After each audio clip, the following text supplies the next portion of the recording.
Sus años de experiencia en política internacional y abogacía forman un balance de calibre mundial que les da licencia para analizar los asuntos principales de nuestra nación y el mundo. El abogado Armando Valdés y la abogada María de Lourdes Guzmán están en Radio Isla 1320. Esto es Sobre la Mesa.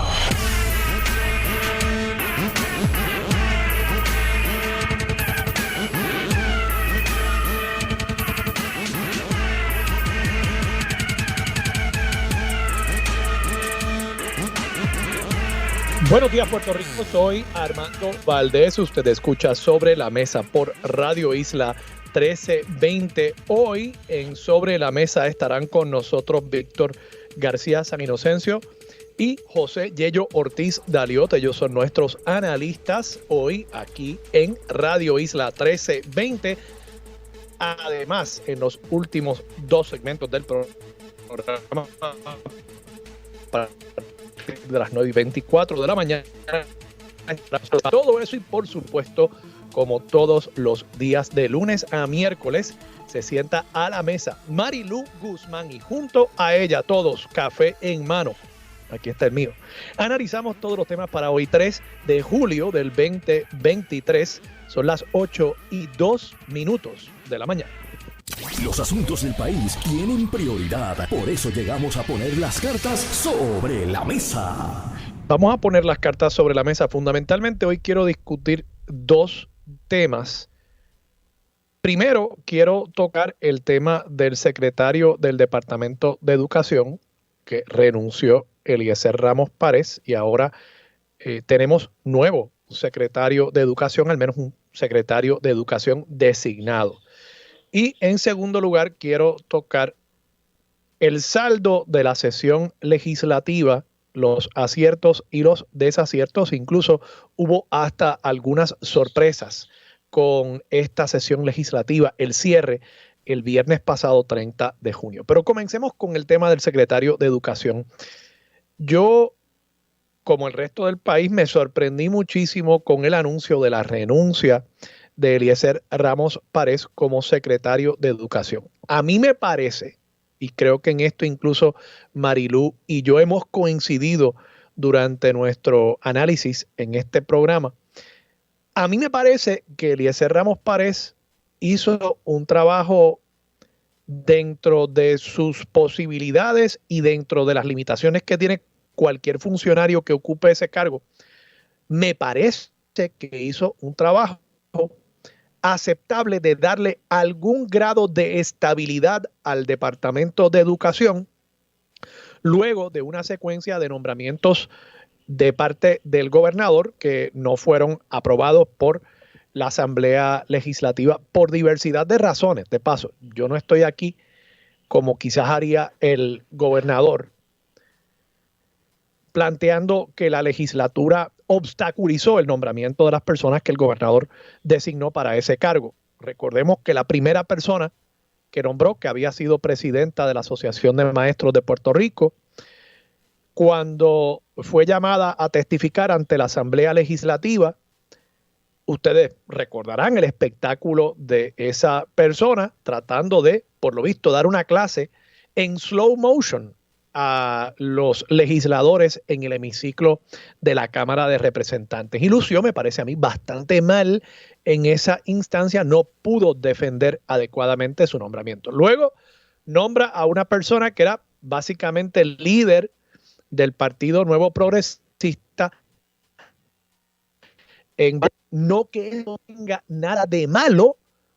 Yo creo que las personas que participan en la política y en la política partidista tienen derecho luego a estar en cargos gubernamentales, pero hubo un cuestionamiento también sobre si esta persona, además de sus credenciales como líder política, si además de eso tenía los galones para ser secretaria de Educación. Y la contestación fue en aquel momento que no.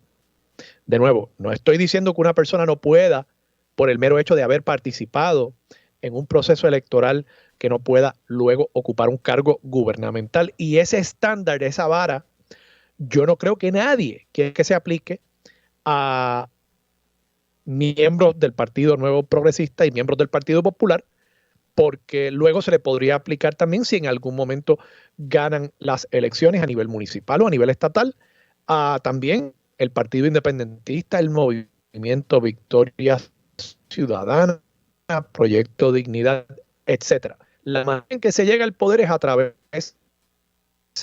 de la política y la política. Y me corrijo, derecho a ocupar el cargo público. Tienen al menos derecho a ser considerados para el cargo público, lo cual es algo distinto. Nadie tiene derecho a ocupar un cargo público como tal. Tienen derecho a ser considerados y obviamente si tienen los méritos, además de su activismo político, a que se les nombre. Pero si el único mérito, si el único credencial es su activismo político, ahí sí tenemos un serio problema. Y particularmente con el Departamento de Educación, donde hay una ley desde al menos el año 2001, creo que es la 178 del 2001, que establece que 4 jefes de gabinete, policía, hacienda, educación y justicia, no pueden participar de actividades político-partidistas. Lo discutimos hace poco en el programa en referencia a las denuncias que hizo Proyecto Dignidad contra Domingo Emanueli. Así que, sin duda que ese cargo de secretario de Educación debería estar algo más separado de la política partidista, particularmente cuando ya esa persona ocupe el cargo y tenga que entonces desligarse de la política partidista. Pero dicho todo eso, cuando finalmente es nombrado Eliezer Ramos Párez al cargo, me parece que pudo darle algo de estabilidad al Departamento de Educación y que dentro de las limitaciones que tenía, las cosas estaban corriendo dentro del departamento. No es que estuviésemos rebasando niveles de aprovechamiento académico, no es que las pruebas estuvieran demostrando una mejoría en la educación que reciben nuestros hijos e hijas en las escuelas públicas del país, pero al menos había algo de estabilidad en el Departamento de Educación e incluso durante ese momento se da un aumento histórico en los salarios de los maestros, cosa que provoca hoy una portada, un artículo de portada en el periódico El Nuevo Día acerca de cómo los maestros, las carreras en el magisterio, particularmente en el magisterio público, se han convertido mucho más atractivas por esos niveles salariales más altos y según cuenta el propio Eliezer Ramos Párez, han tenido que publicar esta noticia, esta entrevista que le hicieron al exsecretario con una aclaración de que la entrevista se hizo previo a su renuncia. Eliezer Ramos Párez dice que hay maestros regresando de Estados Unidos, regresando del exterior y maestros también haciendo la transición de colegios privados a escuelas públicas por lo atractivo que es ahora el salario de los maestros en el Departamento de Educación. Para que tengan una idea, comienza el maestro, una vez es reclutado, ganándose $33,000 y según datos que yo he podido analizar, entiendo que en este momento el salario promedio de un maestro en el Departamento de Educación es $40,000, lo cual coloca ese ingreso bastante por encima del ingreso promedio para la población puertorriqueña. Así que todo eso sucede durante la incumbencia de Eliezer Ramos Párez y me parece que si bien entiendo la motivación de los medios de comunicación de darle perfiles donde se pueda dar a conocer la figura del nuevo secretario, me parece que hay unas preguntas que quedan sobre la mesa acerca de la salida del anterior secretario. Una salida inesperada, una salida que incluso la nota del periódico El Nuevo Día de hoy es muestra de que era inesperada, porque él todavía estaba haciendo medios de comunicación, él todavía estaba dando entrevistas como secretario, estaba tratando de promover los logros suyos como secretario del Departamento de Educación, al punto de que le había dado una entrevista al periódico El Nuevo Día para publicación en la fecha de hoy. ¿Ustedes realmente creen que Eliezer Ramos Párez dio esa entrevista al Nuevo Día para entonces renunciar justo antes de que fuese publicada la noticia? Eso no se lo cree nadie. Y por tanto, yo entiendo de nuevo la motivación y sé que es noticioso el querer darle un perfil con una buena foto y con preguntas suavecitas al nuevo designado secretario de Educación. Yo entiendo la motivación, pero el que tengamos rey nuevo no quiere decir que no debamos investigar el magnicidio contra el anterior secretario de Educación que se dio el viernes 30 de junio por la tarde, porque algo raro ha pasado ahí. Hay rumores, hay especulaciones sobre lo que pasó, pero yo no voy a entrar en ellas porque me parece que lo que corresponde es que los medios de comunicación, la prensa, los periodistas hagan su investigación, hagan las preguntas correspondientes al gobernador. Si es que el gobernador hoy, por ejemplo, tiene una conferencia de prensa, pues me parece que la primera pregunta debería ser: gobernador, ¿qué pasó? Más allá del comunicado de prensa, donde siempre le dan las gracias al funcionario saliente y hablan muy bien de sus destrezas y de su capacidad y de lo que hizo en el departamento. Yo creo que hay unas preguntas duras que hay que hacerle al gobernador sobre la salida de este funcionario. ¿Salió porque no quiso hacer algo? ¿Salió porque hizo algo mal? ¿Salió porque está bajo investigación? De nuevo, yo no tengo las contestaciones a ninguna de esas preguntas y no voy a especular sobre las contestaciones, pero una salida súbita como esta, de inmediato, con una renuncia con efectividad ese mismo día y con una persona que evidentemente seguía haciendo el trabajo y mirando hacia futuro y dando sus logros como secretario. Me parece que esa no es una persona que estuviera pensando el jueves 29 de junio que el viernes 30 iba a estar presentando su renuncia con efectividad inmediata. Algo pasó ahí. Y yo creo que es algo, considerando que es el departamento, la agencia de gobierno con el mayor presupuesto, yo creo que es algo que el pueblo de Puerto Rico debería saber. Y que el nuevo nombramiento de este nuevo secretario, que seguramente es un tipo simpatiquísimo, pues yo creo que eso no debería ocultar lo que pasó con el anterior secretario y las motivaciones que hubo detrás de esa renuncia o despido de Eliezer Ramos Párez. Yo añado simplemente un elemento adicional aquí a esta discusión. Fíjense ustedes que el gobernador tiene una legislatura que no es de su partido, legislatura dominada por el Partido Popular Democrático, pero que tiene también otros elementos: Victoria Ciudadana, el PIB, legisladores independientes, Proyecto Dignidad. Por tanto, este nuevo secretario que está nombrando podría enfrentar muchas de las mismas dificultades que han enfrentado otros nombramientos del gobernador. Por eso es que uno ha visto una cierta estabilidad en el gabinete del gobernador. Por eso es que cuando había gente diciendo no, que si el gobernador va a despedir a Domingo Emanuel y por lo que ha señalado Proyecto Dignidad, yo decía, miren, es que es muy difícil para el gobernador estar haciendo ese tipo de movida cuando él no va a tener ninguna garantía de que la persona que él nombre va a ser confirmada. Distinto sería si el partido del gobernador dominara también la legislatura. Así que imagínense ustedes la magnitud de lo que debe estar detrás de esta renuncia para que el gobernador haya optado por aceptarla o pedirla. De nuevo, yo no sé cuál será la realidad detrás de esto. Para entonces enfrentarse a un proceso de confirmación con una legislatura hostil. Imagínense ustedes lo que debe estar detrás de esto. Así que yo creo que tenemos que entender eso, llegar hasta el fondo. Si fuese una situación personal, pues derecho tendrá él a que no necesariamente se divulgue, pero deberíamos, me parece a mí, entender un poco mejor qué fue lo que pasó con el ex secretario Eliezer Ramos Párez. Vamos a hablar un poquito en los últimos minutos que me quedan aquí en este primer segmento sobre el saldo de la sesión legislativa. Han habido, me parece a mí, algunas cosas positivas, han habido otras cosas no tan positivas. Cosas no tan positivas: no hubo un alivio contributivo para el pueblo de Puerto Rico, para los contribuyentes. Eso me parece algo no particularmente positivo.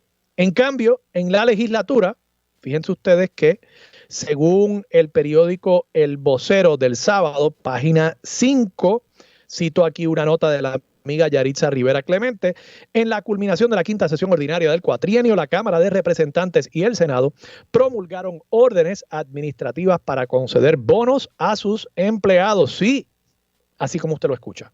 La orden administrativa más reciente fue promulgada el 28 de junio por el presidente del Senado, José Luis Dalmau, para otorgar un estipendio de $2,000 a todos los empleados que trabajan en el mencionado cuerpo legislativo con el propósito de reconocer, cita, la dedicación, labor y desempeño que realizan. Eso fue en el caso del Senado. Igualmente, la Cámara de Representantes promulgó el pasado 8 de junio una orden administrativa para enmendar otra que está vigente a los fines de determinar si procede a adjudicar un excedente como resultado de las medidas de austeridad y reducción de gastos promulgadas, según reza el documento. Así que estamos ante la repartición ahora de bonos, incluso para los empleados internos del Capitolio, porque por lo visto ha habido un excedente, ha habido unos ahorros, ha habido un sobrante, sí, si esto le suena al famoso bono aquel de $12,000 que se le dio a los empleados públicos, pues la coincidencia no es casualidad, no. El gobierno sigue insistiendo, nuestros legisladores, que nos deben representar a todos, siguen insistiendo en que el dinero del gobierno es de ellos. Y cuando hay un sobrante, ellos deciden repartirlo como les venga en gana. No es dinero del contribuyente, no es dinero del pueblo de Puerto Rico, no es dinero de ellos. Ellos son dueños de la empresa y, como he dicho anteriormente en este programa, esto es como el dueño de una ferretería, que los clientes están bien insatisfechos con el servicio que presta la ferretería, pero ellos siguen dándole a sus empleados bonos y mejoras salariales cuando la ferretería llega al cliente y no tienen clavos, no tienen martillos, no tienen pintura. De eso es lo que se trata. Y claro, ¿qué es lo que va a pasar? Pues alguien le va a montar un kiosco que compita y el que pueda montar ese kiosco, esa ferretería que ofrezca mejores servicios, pues se llevará a los clientes. ¿Quién será? No sé. No sé, porque los otros kioscos que hay, Victoria Ciudadana, Partido Independentista, son quizás hasta más pro servidores públicos que los kioscos que han habido hasta ahora, el PNP y el Partido Popular Democrático.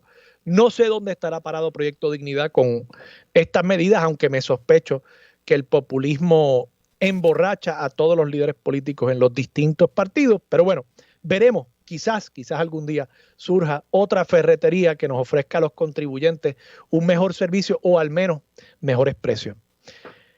Continúo, hubo presupuesto, la Junta lo aparenta haber certificado. Habrá que ver si este presupuesto se convierte ya en otro en la secuencia de presupuestos balanceados. Eso, según nos han dicho, dependerá del estado financiero que certifique, no proyectando a futuro, sino mirando hacia el pasado, que certifique que efectivamente los presupuestos pasados han ido produciendo un resultado balanceado.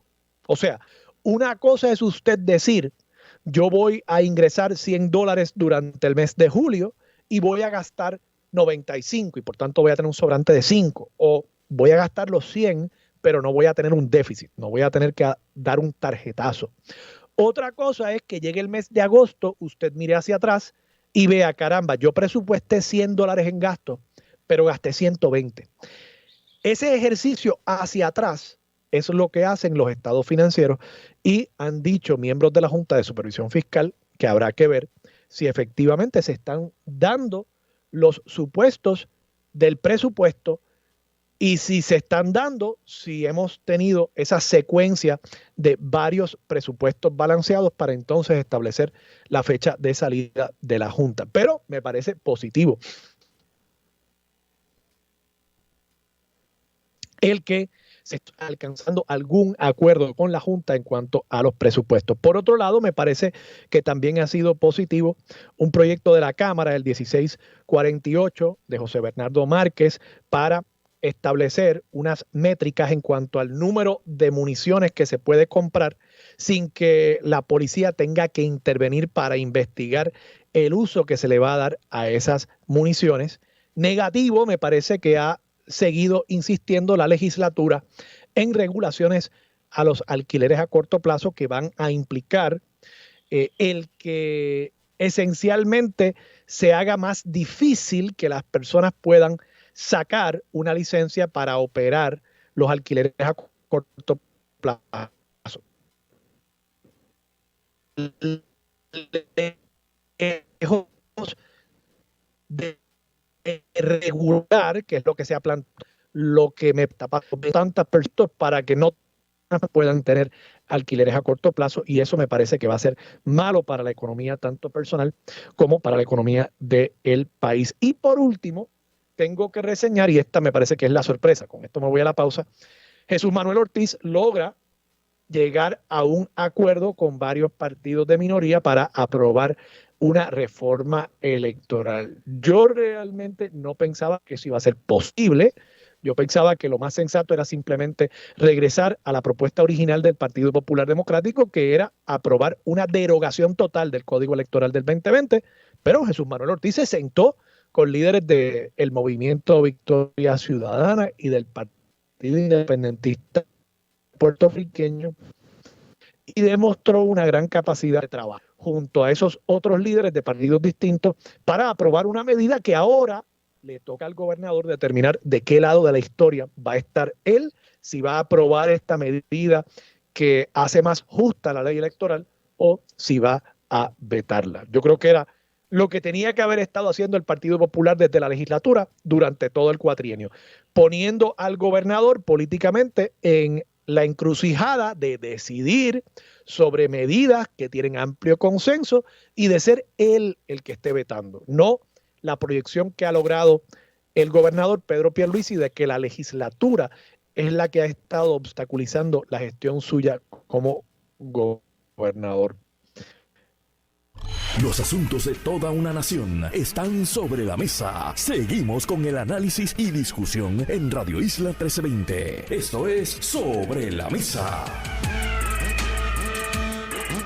Regresamos. Soy Armando Valdés. Usted escucha Sobre la Mesa por Radio Isla 1320 y a esta hora se sienta a la mesa Marilú Guzmán. Marilú, buenos días, ¿cómo estás? Buenos días, Armando, y saludos a todas las personas que nos escuchan. Marilú, ¿cómo estuvo tu fin de semana? Estuvo bien, gracias a Dios. Trabajando mucho, pero bien. Qué bueno. Están arreglándome aquí, me van a arreglar un poco la cámara, que tengo aquí un medio berenjenal. Pero sí estamos bien, gracias a Dios. Ya veo que tú estás disfrutando unas cortas vacaciones. Estoy disfrutando unas cortas vacaciones, pero además estoy haciendo el programa aquí, como nos pasa a todos los que trabajamos por cuenta propia. Siempre uno está trabajando también. Pero Marilú, hablando de berenjenales y de fines de semana que quizás no fueron tan buenos, el exsecretario de Educación, Eliezer Ramos Párez, anunció su renuncia. El gobierno anunció su renuncia el viernes pasado. De nuevo, hay muchas especulaciones sobre el por qué. Yo creo que al final del día hay que averiguar. De nuevo, insisto, si fue un asunto personal de peso, ¿verdad? No el asunto personal que se usa como excusa porque pues, hay una renuncia o hay un despido y se le quiere dar una salida honrosa al funcionario. No eso. Si hay una razón de peso personal, ¿verdad? Una enfermedad, algo por el estilo, pues está bien. Pero fuera de eso, yo creo que el país necesita una explicación porque a mí me pareció muy sorprendente. Entonces, de paso, para añadir a lo que está sucediendo, uno ve ahora a este señor Ángel Toledo, que es el nuevo designado secretario de Educación. Están circulando, no sé si a ti te han llegado, varios tweets, mensajes en Twitter que él publicó en, digamos, 2013, 2014, diciendo cosas como, cito, desde la gran nación opino que me importa poco quién gane las posiciones de vicepresidente del PNP, siempre que vengan a trabajar por el PNP. Otra cosa, dice aquí, a suponer que alguien entendió lo que dijo Alejandro, me lo pueden explicar, es que yo también estaba dormido al lado de Sila y Carmen Yulín. He concluido que Alejandro García Padilla está en drogas, además de su idiotez común, que la economía está mejor que hace un año, dice. Uno en inglés aquí: the only difference between McDonald's and the government of Puerto Rico is that McDonald's has only one clown running the show. No sé, o sea, me parece un mensaje, de nuevo, derecho tiene todo el mundo a sus expresiones, pero las expresiones también pues tienen consecuencias, ¿no? Wow, mira, ¿tú recuerdas cuando, si mi memoria no me falla, cuando Wanda Vázquez ya estaba de retirada, que intentó llenar una vacante en el Tribunal Supremo y también intentó sustituir al Contralor? Y cosas que ese candidato a Contralor, cuyo nombre no recuerdo en este momento, publicó en redes sociales, también le cavaron la fosa de ese señor. Yo no había escuchado lo que tú acabas de mencionar, no lo he leído, pero no hay duda de que el Departamento de Educación atraviesa por una gran inestabilidad. Y como tú muy bien conoces, y el público que nos escucha también, el Departamento de Educación se ha convertido en el botín del Partido Nuevo Progresista. Y ellos tienen, ese partido tiene la nefasta distinción de haber contado entre sus múltiples desaciertos 2 secretarios de Educación que han sido convictos por corrupción, ¿verdad? Uno lo nombró el padre y el otro la nombró el hijo. Y ahora, en este cuatrienio, tú hiciste más o menos una relación de lo que ha pasado, incluyendo que la segunda persona que nombraron era una politiquera. Y salieron montones de fotografías de ella haciendo campaña por el PNP, y eso es lo triste del servicio público, Armando. Mira, más que clamar por medidas de justicia social, que yo no las considero en muchas ocasiones populismo, creo que son medidas de justicia social para nuestros servidores públicos. La politiquería realmente es lo que ha podrido el sistema y es lo que tristemente ha hecho que se deteriore el servicio público, que la gente no tenga fe en que va a recibir un buen servicio, porque en muchas ocasiones tú tienes empleomanía que está ahí simple y sencillamente porque fueron los que pusieron pasquines o porque fueron los que apoyaron a la campaña, porque corrieron y perdieron, y otros son buenos servidores públicos con una muy mala supervisión. Y entonces tienes esos supervisores que lo único que están buscando es la politiquería, y en el caso particular del Departamento de Educación, ya nosotros hemos sufrido la gobernanza de Víctor Fajardo, de Julia Kelleher, de aquel otro que en un momento dado lo cogieron robándose la luz, y todos ellos tienen la terrible distinción de ser miembros del Partido Nuevo Progresista, que han venido con una agenda politiquera a la agencia. Y en lo que va de cuatrienio, que lo que faltan son unos 18 meses para las elecciones, 4 secretarios, o sea, se han nombrado 4 secretarios, solamente 2 de ellos han estado al frente de la agencia. Y recuerda que este señor, yo pensando, porque lo que tú dices es muy cierto, el país debería saber qué fue lo que pasó,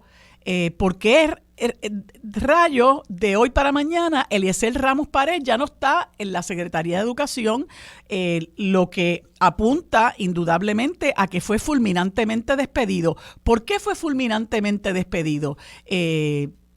No podemos hablar de que haya ineficiencia, porque el mismo gobernador lo nombró y lo ha estado elogiando durante el tiempo que él estuvo al frente del Departamento de Educación.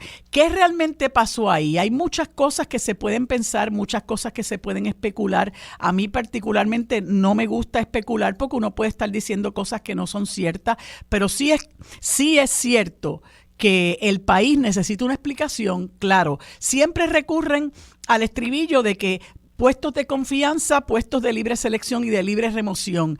Pero el problema es cuando esto abona a la inestabilidad de una agencia tan importante como es el Departamento de Educación, que tú sabes que no solamente ha tenido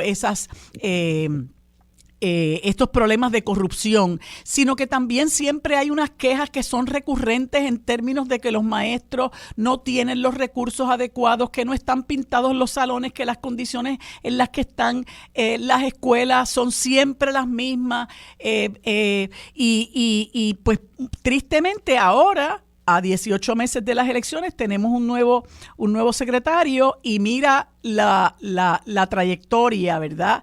El bagaje que trae consigo. Yo creo que eso le va a ocasionar muchos problemas y de hecho, mira, en la entrevista que le hicieron en el Nuevo Día, él dice que no se va a enfocar en la cuestión de si lo confirman, ¿no? Sino que se va a enfocar en asegurarse de que las escuelas estén listas, lo que dicen todos, cada comienzo de curso escolar. La confirmación no es lo que estoy mirando en este momento. Dios sabe que si el proceso me lleva a ser un ente de transición para que venga otra persona, amén, así será. Si Dios entiende que me toca a mí ser la persona, o sea, siempre arrastran a Dios consigo, ¿no? Y entonces esas expresiones que tú acabas... los políticos que están en problemas y los presos siempre encuentran a Dios. Sí, Dios siempre está en la celda de al lado. Bueno, si yo estuviera presa, yo creo que yo me agarraba de un clavo caliente y Dios, pues, no hay duda que... No hay Marilu, duda de que... Tenemos que irnos a la pausa, sí. Pero de paso, para que estés al tanto, yo he estado aquí verificando en Twitter y ya la cuenta del ahora designado secretario de Educación dice que no existe. Él ha borrado la cuenta. Uh-huh. Pero, ¿qué sucede? Que el Internet nunca olvida. Y todas esas cosas están ahí, secretario. O sea, yo creo que es hasta peor. Está básicamente admitiendo, diablo, en mi cuenta había un montón de cosas que yo no quiero que la gente vea. Y me parece que es hasta peor tratar ahora de esconder un récord público de sus expresiones, porque si yo estuviera en la comisión de nombramientos, lo primero que yo digo es, pues yo quiero que me traigan todos los tweets de esa cuenta. Y ahora yo creo un issue en torno a el hecho de que el secretario ha querido deshacerse de ese récord público, sí, que es imposible hacerlo porque el Internet nunca olvida. Y pero tú no sabes lo que falta por ahí por divulgarse, Armando. No, por eso. Nada, vamos a la pausa. Seguimos hablando de este tema cuando regresemos aquí en Sobre la Mesa por Radio Isla 1320. Los asuntos de toda una nación están sobre la mesa. Seguimos con el análisis y discusión en Radio Isla 1320. Esto es Sobre la Mesa.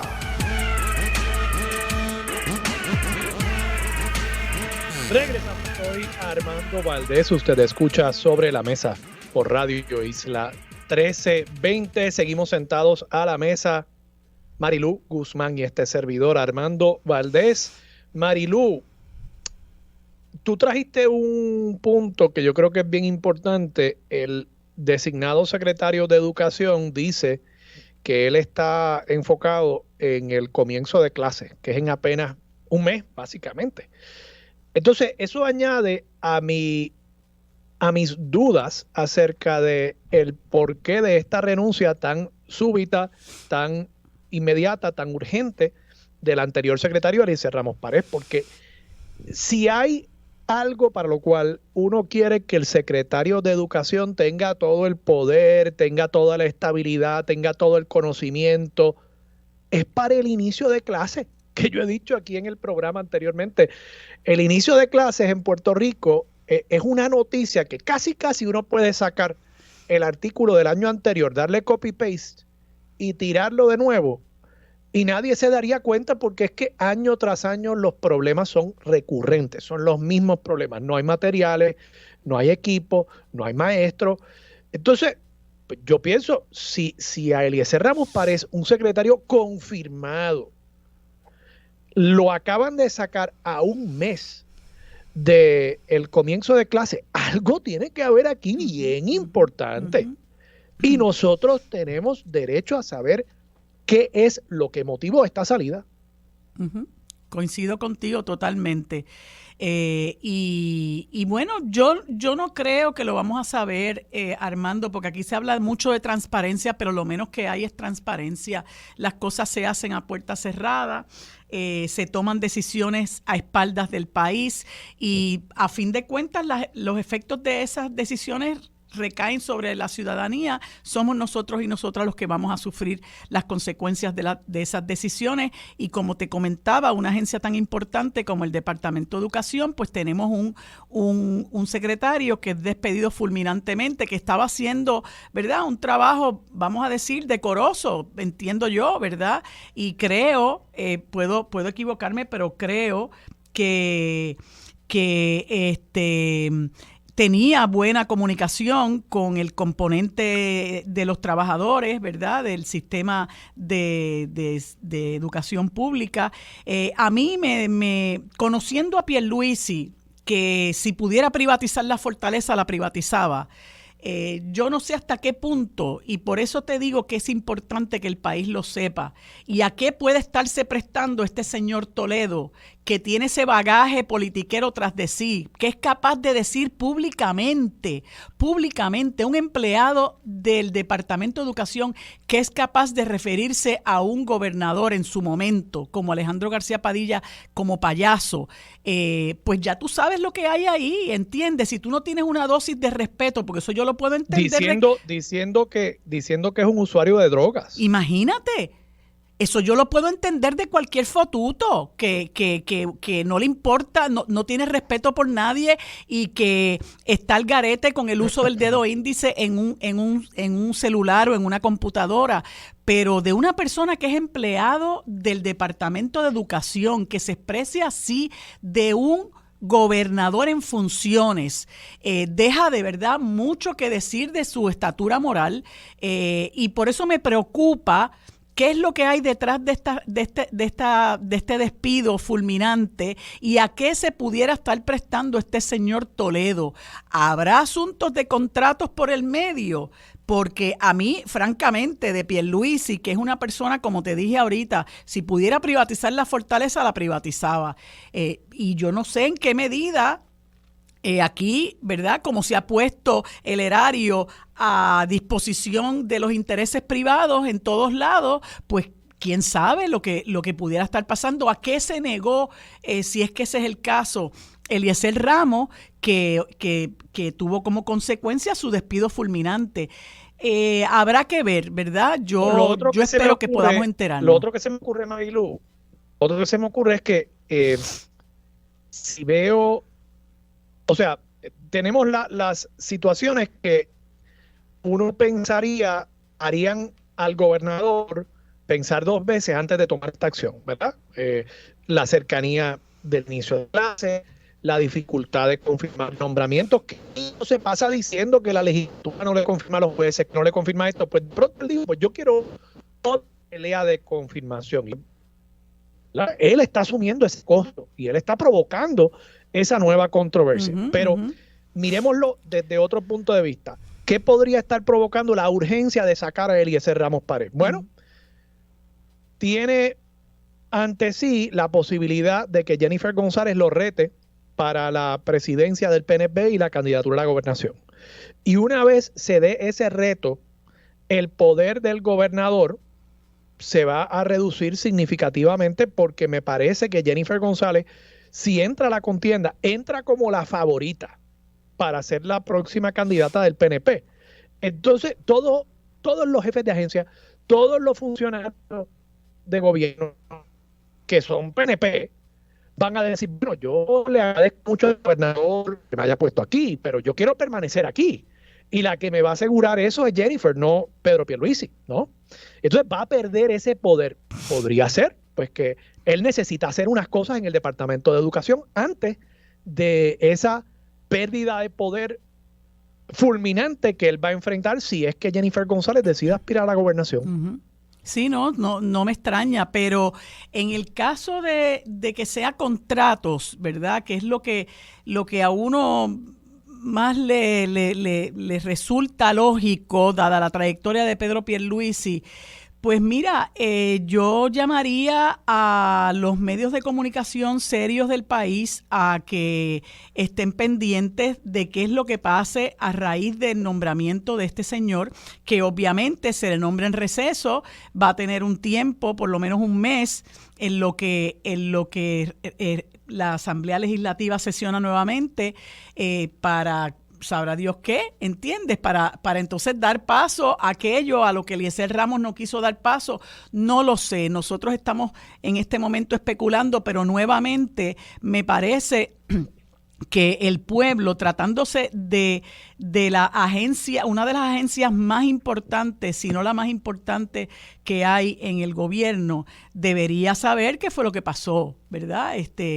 Porque de nuevo crea una enorme inestabilidad en la administración de esa agencia, y sobre todo resulta muy preocupante eso que tú estás mencionando de las expresiones de este señor que denotan, ¿verdad?, de qué madera está hecho, y con qué propósitos puede venir al Departamento de Educación. Recuerda que aunque yo no compartía con Eliezer Ramos su política con relación a las escuelas charter, que eso es algo que podremos discutir en otro momento, recuerda que Eliezer Ramos tuvo la valentía de votar a aquel señor Héctor Joaquín Sánchez, que todos sabíamos a lo que venía el Departamento de Educación. Todos lo sabíamos. Ese señor era el ente de la discordia en la Comisión Estatal de Elecciones, y prácticamente todos los comisionados electorales lo decían, que él era la píldora venenosa allí y era el que formaba todas las controversias y el que derrotaba los consensos, porque fue allí con una visión politiquera. Con esa misma visión politiquera fue a parar de segundo al Departamento de Educación, y mucha gente lo cuestionaba porque decían, bueno, fue un premio que le dieron a este señor por su trabajo como comisionado electoral del Partido Nuevo Progresista. Y Eliezer Ramos tuvo la valentía de votarlo en un momento dado en que él quería que unas asignaciones de $3,000 se le dieran a unos empleados que eran PNP, y ese era el mérito, ¿no?, por el cual había que premiar a esas personas porque eran PNP. Y Eliezer Ramos lo sacó y lo mandaron de segundo, me parece, al Departamento de Transportación y Obras Públicas, y creo que allí ya tampoco dio pie con bola. Y eso te deja ver, Armando, cómo aquí la politiquería es lo que dicta la pauta, ¿no?, en la administración pública, y eso tiene mucho que ver con la mediocridad que nosotros estamos viviendo, la mediocridad y la corrupción rampante que hay en la administración pública del país, que tristemente, ¿verdad?, ha convertido a Puerto Rico en un país, como dice un estribillo por ahí, vivo en el país del tumbe. Bueno, que es, Marilu, ¿verdad?, es una distinción muy triste. Marilu, tenemos que irnos a la pausa. Yo con esto cierro. Yo creo que don Ángel Toledo, el designado secretario de Educación, tiene todo el derecho del mundo a tener su cuenta de Twitter y a decir lo que me en gana en su cuenta de Twitter. ¿Okay? Yo voy a defender. La pregunta es, ¿queremos una persona como secretario de Educación, como modelo para los niños y niñas que están en esas escuelas, para enseñarles pensamiento crítico, respeto, cómo expresarse? Queremos una persona que se expresa de esta manera. He concluido que Alejandro García Padilla está en drogas, además de su idiotez común. O sea, si usted difiere de un gobernante, usted puede expresar sus diferencias, particularmente si usted aspira a ser secretario de Educación. Usted las puede expresar de una manera, me parece, más elegante, más fundamentada, que simplemente diciendo que Alejandro García Padilla era un payaso, que es un idiota, que es una persona que está utilizando narcóticos. Yo creo que eso pues, parece que descualifica, porque es que esa persona siendo modelo de cómo uno argumenta nuestro país ante niños y niñas del Departamento de Educación. Así es. Luego a la pausa, regresamos con más de Sobre la Mesa por Radio Isla 1320. Los asuntos de toda una nación están sobre la mesa. Seguimos con el análisis y discusión en Radio Isla 1320. Esto es Sobre la Mesa. Bueno, amigos, como les dije hace unos instantes, hoy lunes tenemos el panel del licenciado José Ortiz Daliot, a quien le damos la bienvenida después de unas cortas vacaciones, ex senador por el Partido Popular Democrático, y al licenciado Víctor García San Inocencio, ex representante por el Partido Independentista Puertorriqueño, a quienes les damos los buenos días y las gracias por acompañarnos en este segmento. Buenos días, ¿cómo están? Buenos días, Marilu. Estamos bien, gracias a Dios. Saludos a Víctor y al pueblo. Saludos a ti, Yello, saludos a María Lourdes y saludos a toda la radio audiencia. Gracias a Dios, muy bien. Qué bueno. Bueno, pues quería primero conocer de ustedes qué les ha parecido este despido fulminante del secretario de Educación de Puerto Rico. Conversaba yo hace unos minutos con Armando que es muy triste la inestabilidad a la que está sometida la administración pública en este país, y más aún el Departamento de Educación, que si no es uno de los más importantes, es la más importante agencia del gobierno, la que más fondos maneja, y la que tristemente se ha visto involucrada en unos serios escándalos de corrupción, convirtiéndose, como le comenté yo a Armando, en el botín del Partido Nuevo Progresista. En este cuatrienio han sido 4 los nombramientos que se han hecho para el Departamento de Educación, y todavía faltan 18 meses para que culmine este cuatrienio. Me parece muy lamentable lo que está ocurriendo, y pues parece que esto también es resultado de unas políticas públicas fallidas que son parece que el norte de esta administración, y que en un momento dado, bueno, pues lo que pretendía hacer este secretario, o lo que se negó a hacer este secretario, pues culminó en su despido. Pueden especularse muchas cosas con relación a lo que ocurrió, pero comentaba yo también con Armando que el hecho de que este sea un nombramiento de confianza y, como dicen, de libre selección y libre remoción, no debería ser razón para que el pueblo se mantenga ajeno a lo que ocurrió en este caso. Yello. No, yo creo que tú tienes razón, Marilu. Para mí fue una gran sorpresa la renuncia del señor Pared, de la forma que se anunció.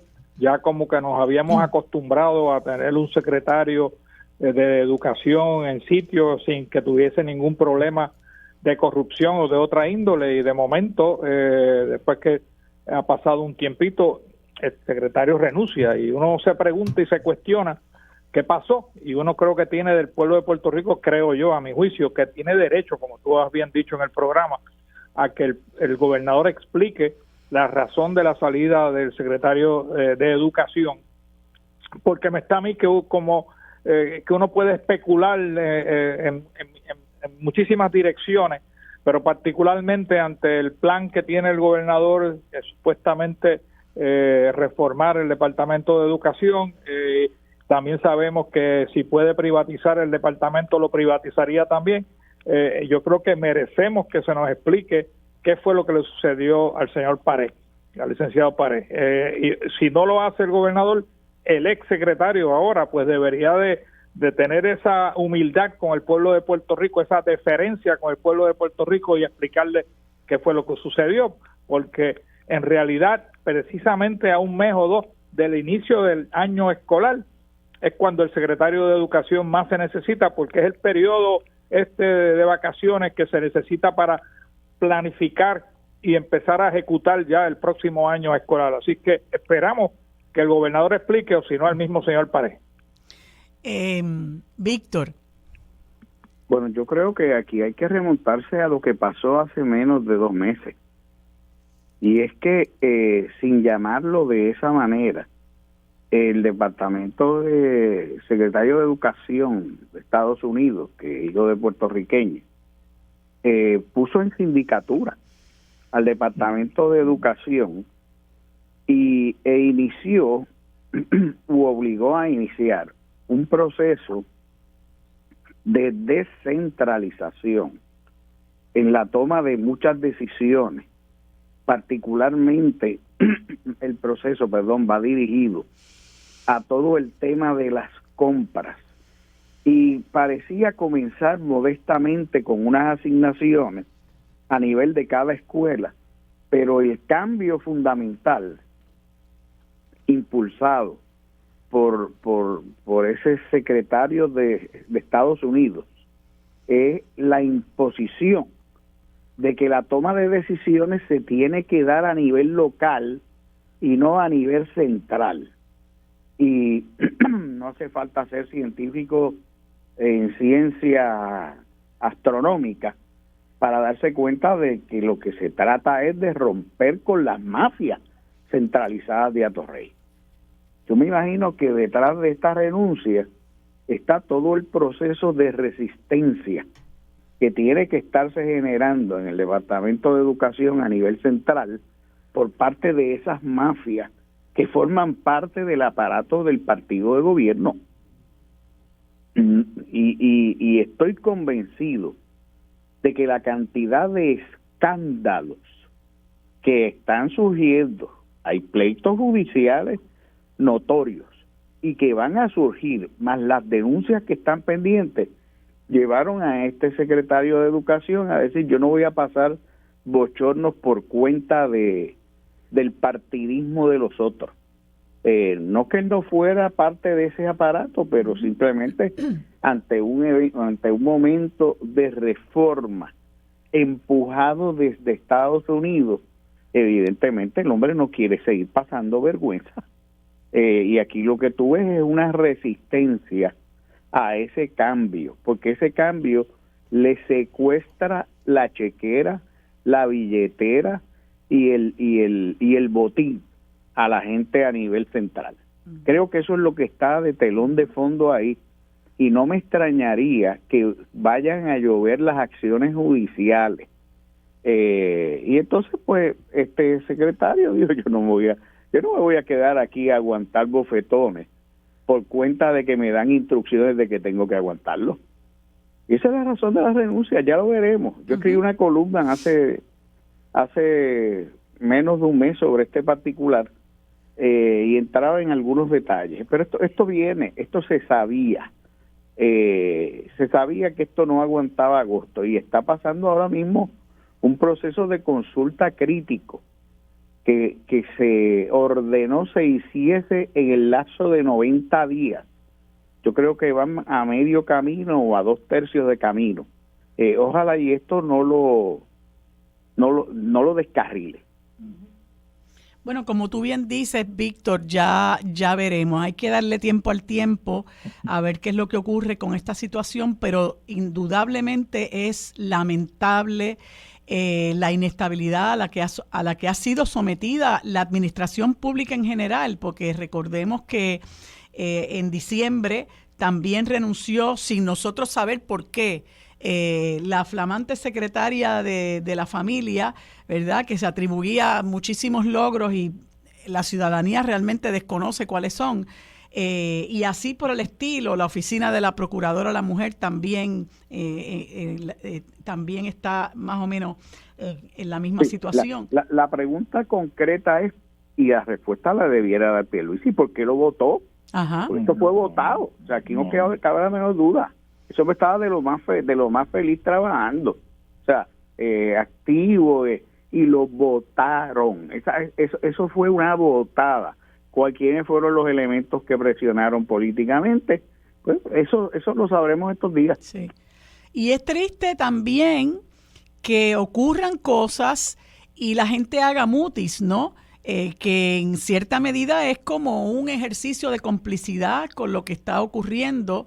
La gente hace mutis y no deja saber qué es lo que está pasando, el pueblo se mantiene ajeno, nosotros pagamos los salarios de todos esos empleados, sustentamos en cierta medida la operación de esas agencias con nuestras contribuciones, pero se dan cosas que se ocurren a espaldas del país y luego el país no recibe ninguna explicación y todo continúa como business as usual. Y me parece que eso es extremadamente trágico y peligroso, ¿verdad? Para la tan manoseada transparencia con la que se dice que se trabaja y se quiere trabajar en este país. Entonces quería discutir con ustedes un un reportaje que se cubre ayer en el periódico El Nuevo Día, y es sobre una situación que a mí particularmente me alarma, pero que ya está normalizada en nuestro país. Nosotros también lo vivimos como, pues, es que las cosas son así, y es la situación de pobreza en la que se vive en nuestro país, donde incluso se menciona que pudiera estar muy cerca de la mitad de la población viviendo en niveles de pobreza. Pero lo que más choca, ¿verdad? Y lo que más nos debería conmover y estremecer, y es algo ante lo cual hay extremada indolencia, es la condición de pobreza en la que viven nuestros niños, que está a un nivel de un 55% de pobreza de nuestros niños. Y es una situación que es recurrente, que década tras década se sigue viviendo el país en niveles de pobreza, pero los niños son los más afectados, y hay estadísticas que son extremadamente alarmantes, ¿verdad? Como por ejemplo el índice mundial del Instituto de Desarrollo de la Juventud coloca a los pueblos de Vieques con un 86% de pobreza, Lajas con un 81% de pobreza, Arroyo con un 79% de pobreza, Adjuntas un 78% de pobreza y Florida con un 77% con los lugares con mayor pobreza infantil en Puerto Rico. Y vemos cómo, por ejemplo, ahora recientemente termina una sesión legislativa donde se trató de trabajar con una reforma contributiva, y una de las denuncias que se hicieron, particularmente por el representante José Bernardo Márquez del Movimiento Victoria Ciudadana, es que como parte de esa reforma contributiva se pretendía legislar una ley 22 para todos, ¿no? Que los mismos beneficios contributivos, los mismos privilegios contributivos extensivos a los inversionistas residentes se hicieran extensivos a los puertorriqueños, mientras el país está esperando una verdadera reforma contributiva que le haga justicia a la clase trabajadora del país, que se implementen medidas mediante los cuales los que más ganan más aporten.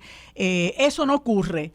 Y sin embargo, tenemos esta noticia que es terrible, que es desgarradora, mediante la cual vemos la situación de pobreza en la que vive nuestro pueblo, pero sobre todo, como les decía, nuestros niños.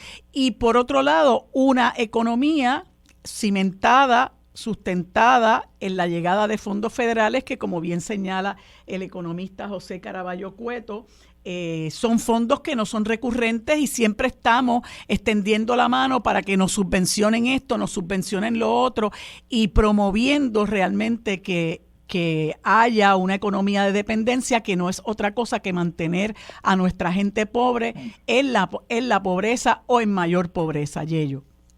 Pero mira, Marilu, la dependencia de la cual tú hablas no solamente es del pueblo puertorriqueño en términos de los fondos federales que recibimos, sino también la dependencia de falta de política pública es del gobierno de Puerto Rico, que no mira más allá de Estados Unidos, y Estados Unidos en términos de la pobreza de la niñez tampoco está bien parado. Las estadísticas mundiales ponen a Estados Unidos como el país número 36 en términos de pobreza de la niñez, en términos de quienes tienen menos pobreza de la niñez a nivel mundial. Uno de los países que deberíamos de mirar, pero aquí el problema del PNP y del Partido Popular es que se niegan a mirar más allá de Estados Unidos. Deberíamos estar mirando modelos y programas que están establecidos, por ejemplo, Noruega. Noruega solamente tiene un 5% de la población de la niñez bajo los niveles de pobreza. ¿Por qué no miramos los modelos y los programas que está implementando Noruega para atender la pobreza de la niñez?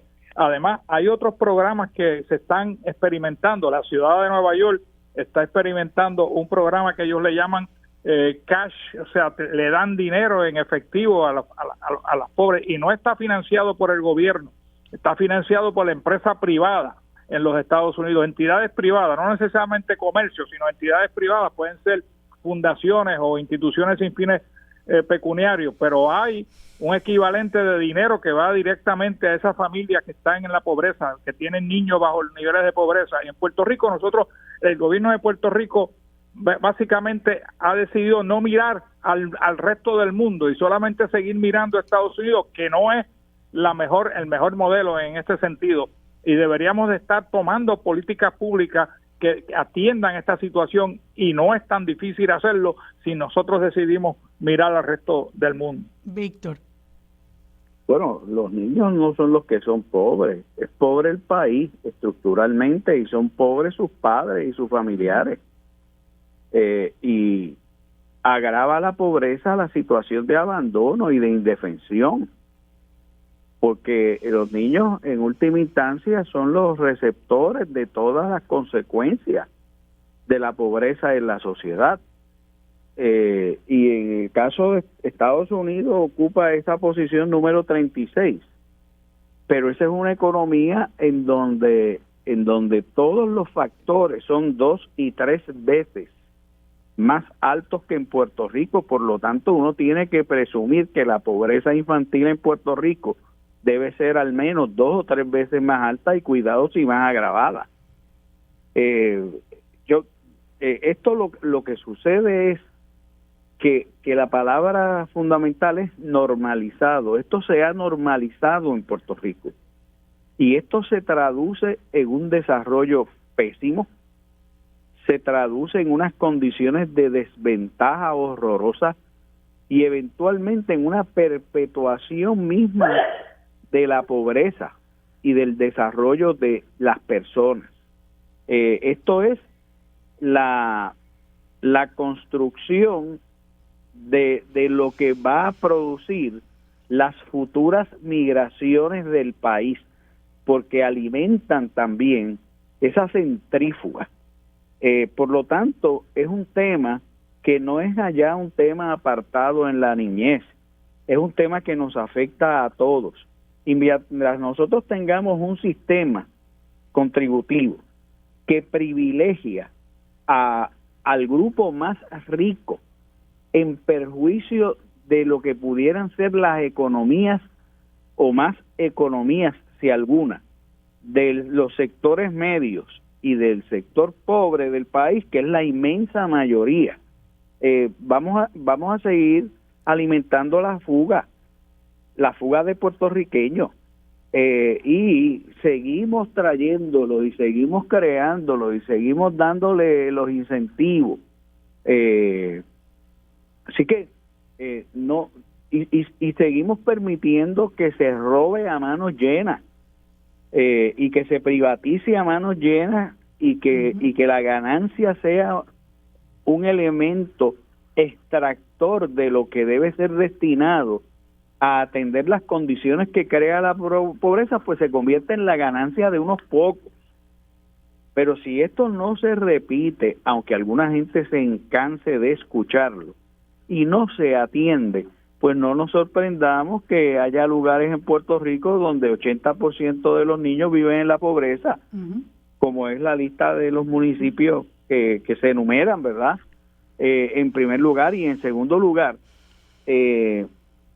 no nos extrañemos que otros elementos que están cercanos a esas situaciones extremas, como lo son el abandono, la economía que llaman informal, y otros conductos con los que la gente trata de resolver complicándose más la vida, pues todavía abunden más y afecten más cercanamente a la familia de esos niños. Bueno, hay estadísticas que señalan que 1 de cada 6 niños viven en pobreza en los Estados Unidos, así que no nos debe extrañar que nosotros que somos una colonia de los Estados Unidos estemos en peor posición, ¿verdad? Pero 1 de cada 2. Perdóname. 1 de cada 2, el triple. Imagínate, sí, no, parte terrible. Del coloniaje también. Y terrible. Y entonces, claro, Yello hablaba de la situación en la que viven otros países, de los que nosotros estamos totalmente aislados, y es paradójico porque nuestra clase política, particularmente el bipartidismo, siempre está mirando hacia cómo se mueven las cosas en los Estados Unidos, y a los que creemos en la independencia del país, en la soberanía del país, se nos llama separatistas, cuando realmente son ellos los que nos mantienen separados del resto del mundo, ausentes de participación en el resto del mundo, ajenos a lo que pasa en el resto del mundo. Y encima de eso, mañana muchos habrán de celebrar la independencia del país, que nos la niega a nosotros, ¿verdad? Pero es importante conocer estas cosas, porque se supone que hay un sector de nuestro país, como son, ¿verdad?, los estadolibristas, que celebran el presente estado de cosas, que tengo entendido que cuando estuvo Raúl Grijalva recientemente en Puerto Rico, el nuevo presidente del Partido Popular Democrático se reunió con él para solicitarle que el estatus territorial formara parte de las opciones en un proyecto de ley o en una consulta al pueblo de Puerto Rico. Y uno dice, bueno, pero no pueden ver un poco más allá de las narices, ¿no? Este es el ELA que se vive, ¿no? Esto es lo que estamos viviendo nosotros en este momento, y lo que están sufriendo muchas de nuestras familias en el país, a ciencia y paciencia de la clase política que nos gobierna, Yello. Bueno, y en adición a eso, esas son las gringolas del nuevo presidente del Partido Popular. Pero por otro lado, la empresa privada en estos días anunció la creación de un super PAC, que irónicamente le ponen de título democracia es prosperidad. Y entonces uno se tiene que preguntar de qué prosperidad están hablando estos señores. Prosperidad para ellos, ¿no? Que son los que pueden contribuir grandes cantidades y sin límites a esta organización va a anunciar los candidatos, le va a dar promoción a los candidatos que van a implementar la agenda de los ricos del país. Uh-huh. Mientras tanto, no hacen nada por estos niños pobres que tenemos en Puerto Rico, ni por esa capa de pobreza, no la atienden debidamente, pero pretenden manipular los medios para manejar sus grandes intereses. Víctor, en el medio minuto que me queda, háblame de eso del Super PAC, que incluso hasta se oponen a las reformas laborales. Bueno, ese es el Super PAC, de mantener a los grandes intereses, la mayor parte de ellos apalancados con la administración o con las administraciones de turno, y evidentemente es la oficialización del inversionismo político y su institucionalización, y lo triste es que no le da vergüenza anunciarlo públicamente. Bueno, se me acaba el tiempo. Muchísimas gracias a ambos por haberme acompañado a discutir estos temas de tanto interés. Seguimos conversando el próximo lunes. Que tengan ambos buen día. Los asuntos de toda una nación están sobre la mesa. Seguimos con el análisis y discusión en Radio Isla 1320. Esto es Sobre la Mesa. Bueno, amigos, en este segmento conversamos con Joel Vázquez, legislador municipal del municipio de San Juan, por el Movimiento Victoria Ciudadana, a quien le damos los buenos días y las gracias por acompañarnos en este segmento. ¿Cómo estás, Joel? Muy bien, ¿y tú, Marilu? Gracias por la oportunidad. Mira, Joel, hay un par de cositas que quisiera compartir contigo, pero voy a atender, por si acaso, ¿verdad?, no me da tiempo, una que considero de extrema importancia, y es una legislación municipal que tú denunciaste, que es para autorizar la emisión de $46.736.000 en un pagaré de refinanciamiento de obligación general municipal, que según lo que escuché que conversaste, esto es una deuda en la que incurrió el exalcalde Santini, que compró un terreno que era de las empresas Ramallo, en un momento en que las empresas Ramallo, y me corrige si estoy en lo correcto, en un momento en que las empresas Ramallo estaba confrontando una seria crisis económica y la compra de ese terreno que estaba hipotecado, me parece que con el First Bank, se hizo mucha rimbombancia con que se iba a utilizar para unas cuestiones de cine y finalmente no se hizo absolutamente nada. El municipio sigue cargando con esa deuda y ahora entiendo que se está aprobando un refinanciamiento. Explícanos, ¿verdad?, el contenido de esta obligación y cuál es la consecuencia que eso va a tener para la ciudadanía sanjuanera. Correcto, Marilu, como bien dice, el municipio de San Juan está refinanciamiento de un préstamo de alrededor de 55 millones y obviamente quedan 46 millones con el First Bank y obviamente pues va a incurrir en coger un préstamo para pagar otro préstamo. Lo que implica es que el municipio cogió un préstamo con un interés más alto y que dentro del proyecto plantea un aumento en el CRIM de los sanjuaneros y sanjuaneras como fuente de repago de esa deuda nueva que está emitiendo el municipio de San Juan con el First Bank.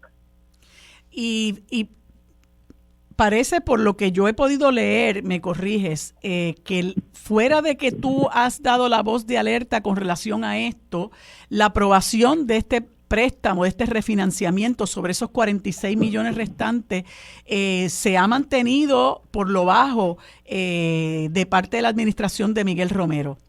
Sí, es parte de la estrategia de decir que hay una buena administración, planteando en que hace poco se aprobó el presupuesto del municipio de San Juan y que hay una deuda que está ahí y que a todas luces pareciera que ellos tenían en el presupuesto todo cuadrado, pero entonces días después me plantean un nuevo préstamo para pagar una deuda, ya ellos sabiendo con antemano que no iban a tener los recaudos necesarios para poder pagar las obligaciones del municipio de San Juan. Y esa es la razón por la cual los que pagamos CRIM tenemos que cargar con el peso de esta deuda. Muy lamentable por eso. Los sanjuaneros, mira, Marilu, tomo por ejemplo, yo conozco dos personas mayores, alrededor de 80 años, que tienen una casa de 2 niveles. Y el primer nivel es para estacionar los carros porque su área es inundable. Y el CRIM le cobra, ¿verdad? Porque tiene un cuartito, un cachivachi donde guarda sus cositas.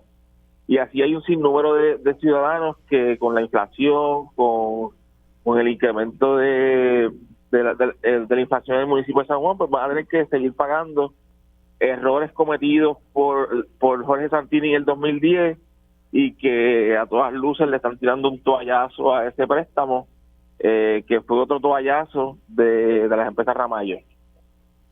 Que en ese momento, la información que yo recuerdo, en ese momento las empresas Ramallo estaba enfrentando, no sé si una posible quiebra, pero una crisis económica y ese préstamo, o sea, esa compraventa de ese terreno inicialmente por la administración de Jorge Santini fue otro toallazo a las empresas Ramallo. Correcto, ya las empresas Ramallo estaban en quiebra, ya le iban a quitar la empresa. El municipio de San Juan le tira ese salvavidas con un préstamo de 50 y algo millones, deja a las empresas Ramallo allí para que le pagan una renta de alrededor de más de $2 millones mensuales. Las empresas Ramallo no pagan su arrendamiento y entonces el municipio de San Juan entra en una deuda con el First Bank y luego de 13 años más adelante pues se le tira otro toallazo a ese préstamo. Increíble, la verdad que es increíble cómo pasan las cosas por debajo del radar, y yo realmente pues te agradezco que hayas dado la voz de alerta con relación a esto y que la gente sepa, ¿no?, las cosas que ocurren en la legislatura municipal, y que lamentablemente hay una legislatura municipal aparente que entiendo está dominada por el Partido Nuevo Progresista, y como prácticamente todas las legislaturas municipales se convierten en sellos de goma de la administración, del Ejecutivo, y eso es algo sobre lo que también hay que repensar, ¿no? Que no haya unas legislaturas municipales que se convierten en sellos de goma del Ejecutivo.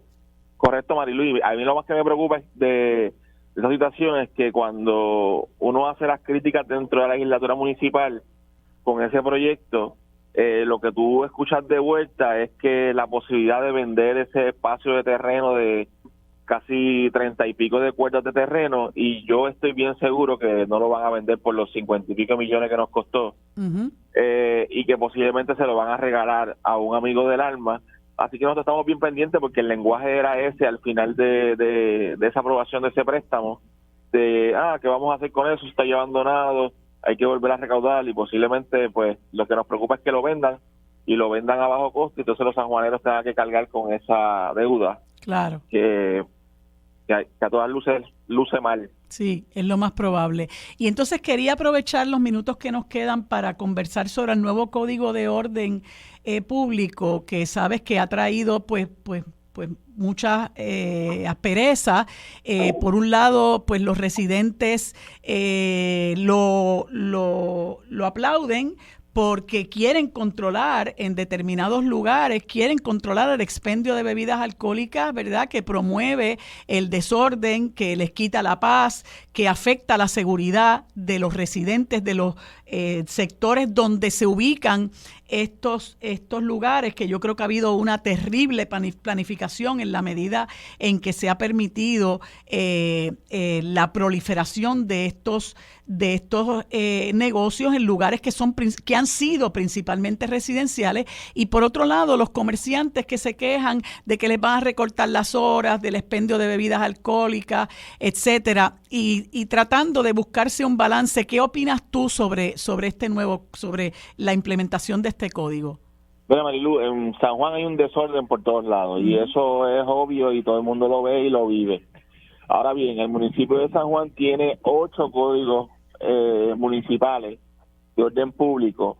Hace como alrededor de más de un mes nosotros le solicitamos a la legislatura municipal y al comandante de la policía municipal que nos diera el cumplimiento de esos códigos municipales. Todavía estamos esperando, y a todas luces pareciera que ellos no ponen en vigor los códigos de orden público. Así que esto pareciera ser otra movida de capote y pintura para decir que se está haciendo algo en el municipio de San Juan, cuando no es cierto. Sabemos que la policía municipal son menos, que son los que están encargados de hacer valer esos códigos municipales, y entonces nos pareciera que tratar al municipio de San Juan como de una sola forma está mal, ¿verdad? Lo que pasa en el área turística de San Juan, en el viejo San Juan, no es lo mismo que pasa en el área de Caimito, y entonces a nosotros nos preocupa que pongan una misma vara para todos los residentes de San Juan, cuando sabemos que San Juan es bien diverso. Las zonas más ricas están en San Juan y las zonas más pobres están en San Juan. También. Y entonces hay que mirarlo con mucha suspicacia lo que está pasando, y la gente tiene que solicitar participación ciudadana. Ese sentir, hablar, comunicar, porque me parece que a todas luces va a ser un proyecto que solamente va a decir para qué se está haciendo, pero al final del camino no se pone en vigor lo que está pasando. Mira lo que pasó recientemente en la calle Loíza. Sí. Eso te iba a decir, que los residentes, particularmente los de la calle Loíza por mucho tiempo ha sido tierra de nadie, y eso lo sabe todo el mundo.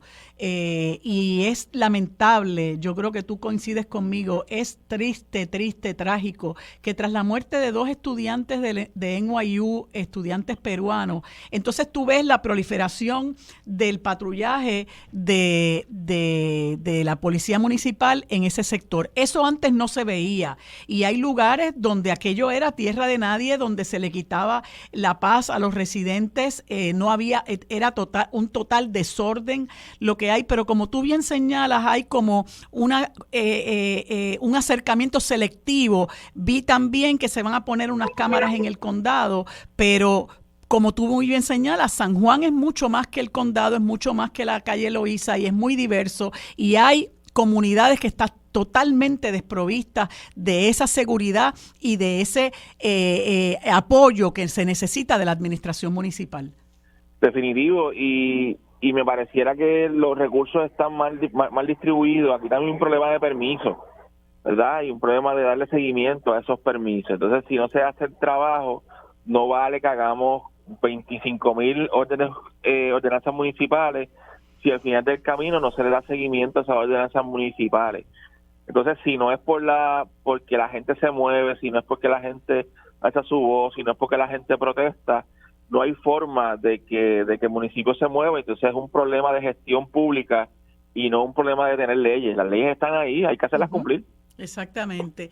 Y tristemente, Joel, tú señalas un problema que está que ocurre a lo largo y ancho de todo el país, y es la escasez de efectivos de la policía, ¿verdad?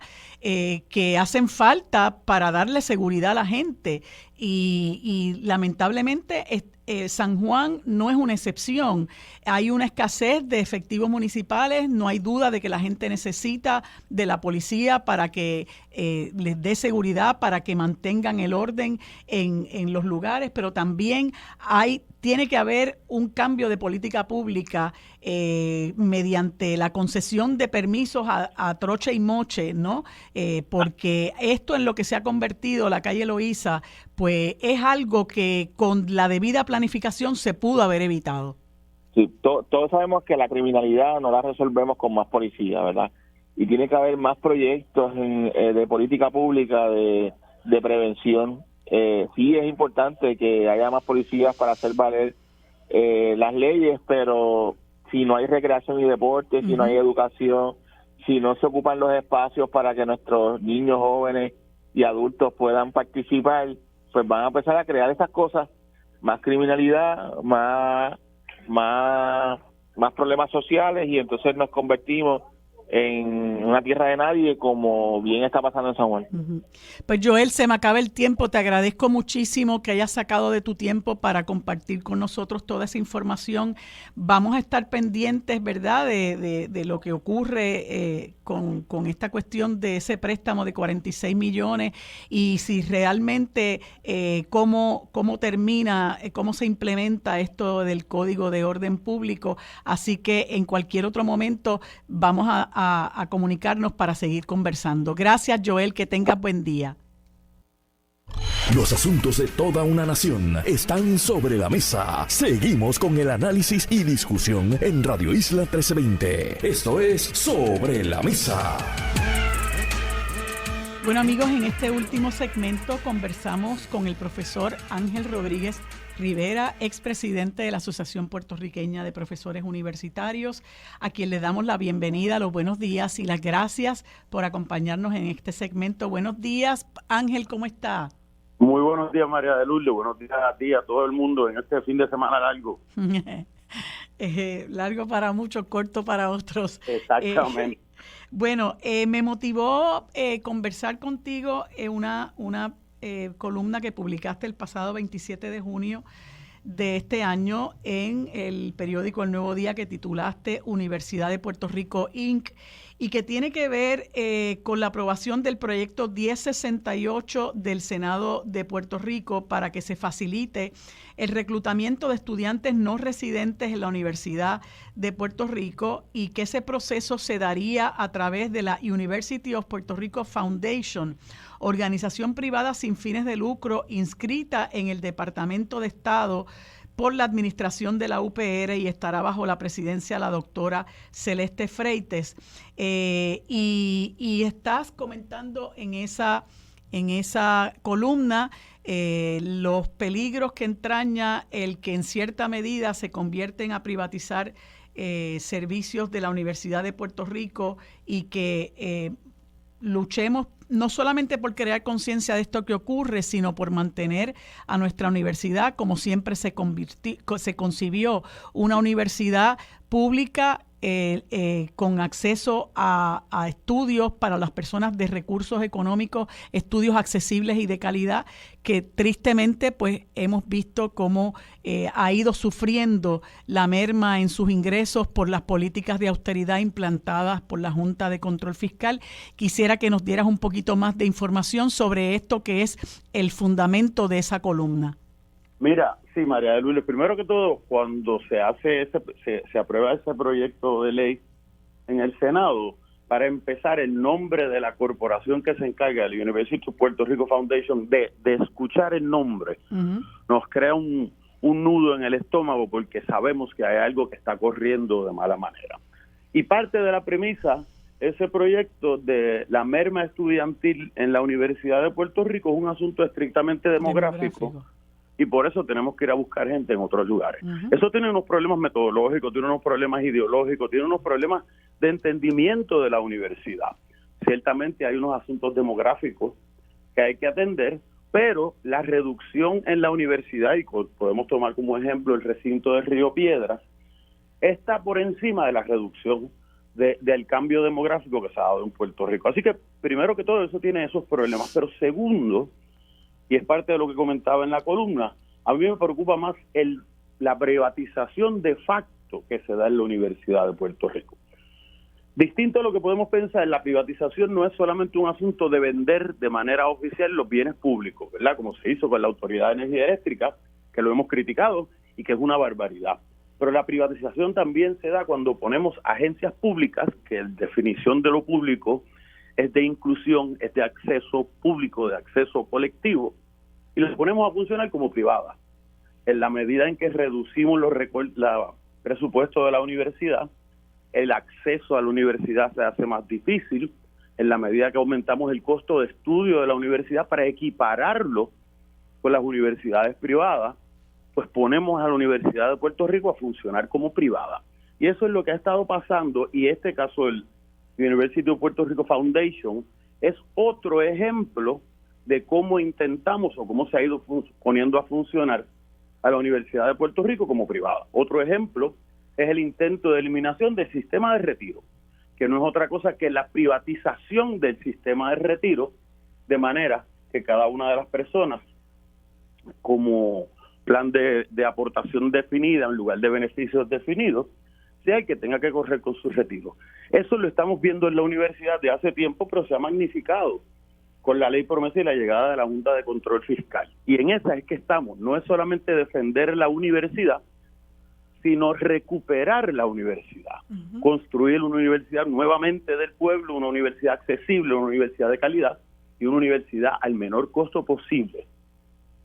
Sí, porque es un proyecto social, es el proyecto, uno de nuestros proyectos sociales más importantes, y uno de los problemas que hemos confrontado es que esta Junta de Control Fiscal tiene otra visión, ¿verdad? La visión neoliberal de que la Universidad de Puerto Rico, ellos no comprenden, ¿verdad?, la misión ni visión de la Universidad de Puerto Rico, cómo fue concebida, sino que quieren que la misma funcione y opere como funcionan las universidades en los Estados Unidos.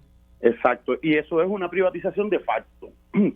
Porque incluso, María de Lourdes, fíjate, que ellos se llenan la boca diciendo que funciona como universidades norteamericanas, pero ni siquiera eso es cierto.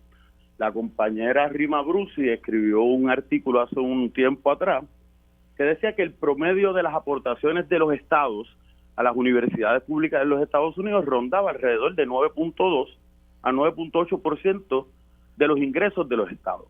La fórmula de presupuesto de Puerto Rico plantea 9.6, pero no se le está haciendo caso. Es decir, que ni siquiera en ese sentido funcionamos como las universidades norteamericanas, sino como universidades norteamericanas privadas, que es donde está el mayor problema. Y una de las cosas que ha sido, cuando tú mencionas que es totalmente incorrecto concentrar en el asunto demográfico, que sí es un asunto que ha tenido que ver, pero a mi juicio, ¿verdad?, y quizás no se le ha dado la importancia que tiene, el efecto que ha tenido el aumento en los costos de matrícula, el aumento en los costos de los créditos, la eliminación de las exenciones, que indudablemente benefician y beneficiaban a muchísimos jóvenes de escasos recursos que podían tener acceso a nuestra universidad. Además que la reducción demográfica en Puerto Rico se da en dos niveles distintos. Está el nivel del decrecimiento en los nacimientos, que es real también, pero por otro lado, en el movimiento migratorio de Puerto Rico hacia otros países, hacia los Estados Unidos particularmente. Si tienen mayores accesos a la universidad, si hay mayor acceso a buenas condiciones de vida, ese grupo que se va a los Estados Unidos, que es muy grande, que lo hemos estado viendo, no tiene por qué irse y la reducción demográfica es menor. Por tanto, el problema no es un asunto de nacimientos nada más como se hace querer pensar, sino de cómo está funcionando el país, y para ese mejor funcionamiento del país, la Universidad de Puerto Rico históricamente ha sido fundamental. Uh-huh. Este nuevo formato ideológico que le da la Junta de Control Fiscal, y lo siguen los gobiernos, pues sigue viendo a la universidad de manera privada, y como si una empresa privada que no represente unos intereses particulares, pues la podemos cerrar. Y eso es lo que estamos haciendo. ¿Y qué efecto crees tú que pueda tener este proyecto, verdad, que pretende encaminar el University of Puerto Rico Foundation? Mira, yo primero que todo, yo creo que es un esfuerzo que está condenado al fracaso desde el principio, en la medida en que la universidad sigue funcionando o siguen desmantelando a la universidad. Porque ciertamente yo puedo ir a reclutar estudiantes a distintos estados, a distintos países, y los puedo ofrecer en la Universidad de Puerto Rico. Claro, el ofrecimiento de la Universidad de Puerto Rico tiene que descansar sobre una universidad que esté funcionando bien. Y en la medida que tenemos universidades que están en escombros, que los edificios no funcionan, que no tenemos profesores que le puedan ofrecer los cursos, que la mitad del profesorado son docentes sin plaza, sin seguridad de empleo, ¿por qué estudiantes extranjeros van a querer venir a Puerto Rico a estudiar en la Universidad de Puerto Rico? Estamos poniendo los bueyes en la carreta frente a los bueyes y estamos cambiando la ecuación, y en ocasiones el orden de operaciones sí cambia el resultado. Y el hecho de que haya un nuevo presupuesto que entiendo que contempla más dinero para la Universidad de Puerto Rico, ¿tú consideras que, bueno, resuelve algo? No, ciertamente no resuelve nada. Mira, me remito a lo que dice la ley de presupuesto de la universidad, que es la llamada ley de la fórmula del 9.6. Si nos dejamos llevar por la fórmula, este año la transferencia del gobierno a la universidad sería de alrededor de 1.000 a 1.200 millones de dólares. El presupuesto que se acaba de aprobar contiene cerca de 610 millones para la universidad. Sin embargo, de esos 610 millones, que ya sería la mitad de lo que se supone, de esos 610 son alrededor de 100 a 150 millones que son fondos restrictos. Es decir, no son fondos operacionales, no los podemos usar para la creación de programas, no los podemos usar para concesión de plazas, porque una concesión de plaza implica un gasto recurrente. Así que están concedidos para unas cosas específicas que no son operacionales, que es lo que la legislatura en un momento dado decidió que era pertinente y que era importante. Es decir, no está ligado al quehacer académico como lo entendemos desde la universidad. O sea que tristemente pues no va dirigido a aquello a lo que realmente debería dirigirse. Ángel, se me acaba el tiempo. Gracias por toda la información que nos has brindado, por la lucha que das por defender nuestra universidad. Vamos a seguir, ¿verdad?, en ese esfuerzo que es tan importante porque creemos en la Universidad de Puerto Rico y lo que nos ha brindado históricamente. Amigos, hemos terminado por hoy el programa Sobre la Mesa. Gracias por acompañarnos. Nos vemos y nos escuchamos en el día de mañana. Lo próximo es Mili Méndez en Dígame la Verdad.